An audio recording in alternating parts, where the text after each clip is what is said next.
भारतीय रेल्वेमध्ये करिअर करण्याची इच्छा असणाऱ्यांसाठी एक जबरदस्त बातमी आहे. रेल्वेने असिस्टंट लोको पायलट म्हणजेच ALP पदांसाठी खूप मोठ्या भरतीची घोषणा केली आहे. चला तर मग याबद्दलची सगळी महत्वाची माहिती आपण जाणून घेऊया.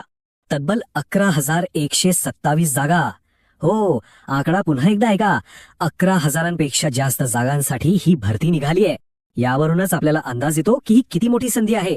म्हणजे बघा, ही फक्त एक नोकरी नाहीये, तर भारतीय रेल्वे सोबत एक स्थिर आणि सुरक्षित करिअर घडवण्याची ही एक सुवर्ण संधी आहे. अनेकांचं जे सरकारी नोकरीचं स्वप्न असतं ना, ते पूर्ण करण्यासाठी हे खूप महत्वाचं पाऊल ठरू शकतं.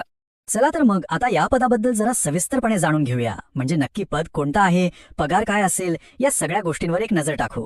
तर पद आहे असिस्टंट लोको पायलट, ज्याला आपण शॉर्टमध्ये ALP म्हणतो, आणि याचं वेतनमान 7व्या वेतन आयोगानुसार लेव्हल 2 मध्ये आहे. रेल्वेमधलं हे खूप महत्वाचं आणि जबाबदारीचं पद मानलं जातं. आता येऊया सगळ्यात इंटरेस्टिंग भागाकडे, तो म्हणजे पगार. तर सुरुवातीला दरमहा 19,900 रुपये इतका पगार मिळेल. पण थांबा, हे फक्त बेसिक पे आहे. या व्यतिरिक्त जे काही सरकारी भत्ते असतात ते सगळे नियमानुसार वेगळे मिळतील. चला, आता सगळ्यात महत्वाची गोष्ट म्हणजे अर्ज कधी आणि कसा करायचा. या तारखा खूप महत्वाच्या आहेत, त्यामुळे त्याकडे नीट लक्ष द्यावं लागेल. या तारखा अगदी लक्षात ठेवा किंवा कुठेतरी लिहून ठेवा. अर्ज करण्याची प्रक्रिया 15 मे 2026 ला सुरू होईल आणि 14 जून 2026 च्या रात्री 11:59 संपेल. म्हणजे जवळजवळ महिनाभर आहे, पण शेवटच्या दिवसाची वाट बघू नका.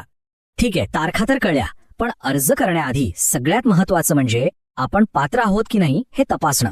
तर चला बघूया यासाठी काय अटी आणि नियम आहेत. तर वयोमर्यादेबद्दल बोलायचं झाल्यास 1 जुलै 2026 या तारखेला वय 18 ते 30 वर्षांच्या दरम्यान असायला हवं. आणि हो, सरकारी नियमांनुसार जे आरक्षित प्रवर्ग आहेत त्यांच्यासाठी वयोमर्यादेत सूट नक्कीच मिळेल. आता एक खूपच महत्वाची गोष्ट आहे. अर्ज यशस्वीरित्या सबमिट होण्यासाठी काही सूचना दिलेल्या आहेत, आणि याकडे जर दुर्लक्ष झालं तर अर्ज बाद सुद्धा होऊ शकतो. त्यामुळे हे नीट ऐका. हे 2 नियम खूप महत्वाचे आहेत, नीट लक्ष द्या.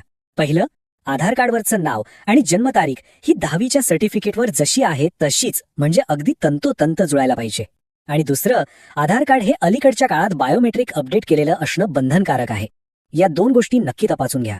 ठीक आहे, सगळी माहिती मिळाली, पण आता प्रश्न उरतो की अर्ज करायचा कसा आणि कुठे. ही भरती देशभरात वेगवेगळ्या रेल्वे विभागांमध्ये म्हणजे झोन्समध्ये होणार आहे. चला ती प्रक्रिया समजून घेऊ. एक गोष्ट अगदी स्पष्टपणे लक्षात ठेवली पाहिजे, अर्ज फक्त आणि फक्त ऑनलाईन पद्धतीनेच करायचा आहे, दुसऱ्या कुठल्याही मार्गाने नाही. आणि त्यासाठी संबंधित रेल्वे रिक्रुटमेंट बोर्ड म्हणजे RRBच्या अधिकृत वेबसाईटवरच जावं लागेल. आता बघूया कुठल्या कुठल्या झोनमध्ये ही भरती आहे. जसं की आपण पाहू शकतो, ही एक देशव्यापी भरती आहे. यामध्ये अहमदाबाद, अजमेर, बेंगलुरू, भोपाळ, भुवनेश्वर, बेलासपूर, चंदीगड, चेन्नई, गोरखपूर आणि गुवाहाटी या सगळ्या प्रमुख RRBंचा समावेश आहे. आणि थांबा, ही यादी इथेच संपत नाहीये. पुढे बघितलं तर जम्मू श्रीनगर, कोलकाता, मालदा, आपलं मुंबई, मुझफ्फरपूर, पटना, प्रयागराज, रांची, सिकंदराबाद, सिलिगुडी आणि अगदी तिरुवनंतपुरमपर्यंत हे सगळे झोन्स यात सहभागी आहेत. म्हणजे काय, तर उमेदवारांना आपापल्या जवळच्या झोनमध्ये अर्ज करण्याची एक खूप चांगली संधी आहे.